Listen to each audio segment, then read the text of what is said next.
Hi, this is John Mike again with A+ Security System. We're here with Paul Lemon, and sales executive with the A+ Security Company, and just wanted to ask him, what's the difference between, one bigger company as opposed to the other companies that are out there? And if you can kind of address that for me, Paul. Well, one thing you have to do, essentially, you have to look at what Clark Howard says. Clark Howard talks a lot about major companies. What he says is that when you deal with a major company, the service is not really up to par, especially when you deal with authorized dealership. Because what happens, and I'm going to give you guys the process, what happens is an authorized dealer comes out to you and they sell you a security system. If you look on their business card, they don't even have their personal phone number on that card. It's a 1-800 number.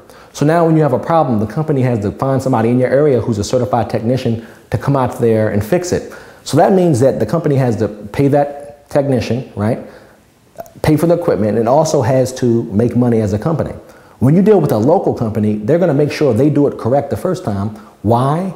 Because they know if they don't, they have to be the ones to go actually back out there and fix the problem. So if that makes sense at all to you, that's why Clark Howard advises dealing with a local company versus dealing with a major corporation, because you get like a lick 'em and stick 'em type of deal. And what would be the deciding factors of picking a security company? Well, one thing you have to understand is that a lot of people do different things with different prices. Some people say $18.95. Some people say $29.95. Okay? You need to know when it's a low price, you're going to put something down up front. When it's no contract, you have to buy the equipment up front.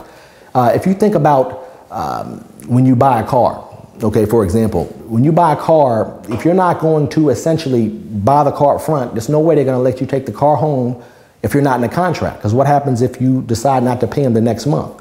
If you kind of understand the concept of where I'm going here, if you buy the equipment up front, there's no need for a contract. Why? Because you own the equipment.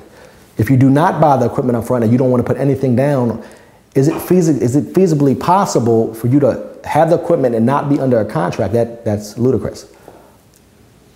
Okay, so what would be your recommendation when somebody decides, okay, this is something that I want to go with, whether they have a contract or without a contract? What would be the best option available for the homeowner out there?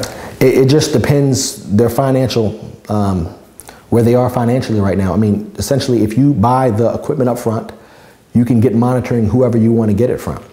But as long as your monitoring is UL certified, that means Underwriters Laboratories, you're good to go. Okay.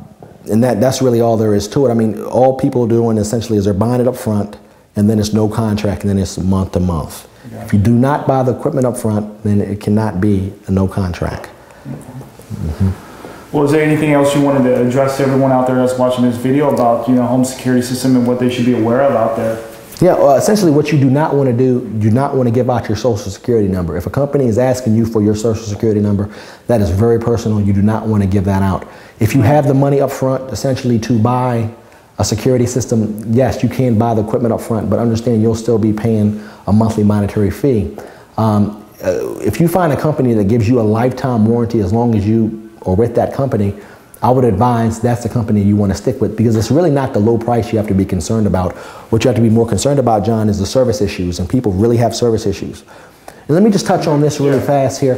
When you deal with a major corporation or major company, you got to understand that that company gives that installer 4 or 5 jobs to do a day. Right, John? I didn't know that. Yeah. So what happens is that they really, if they're rushing to get to the next job, the quality of work that you're going to be getting, even though it's a big name, might not really be there. And that's a lot of, you have to take that into consideration as well.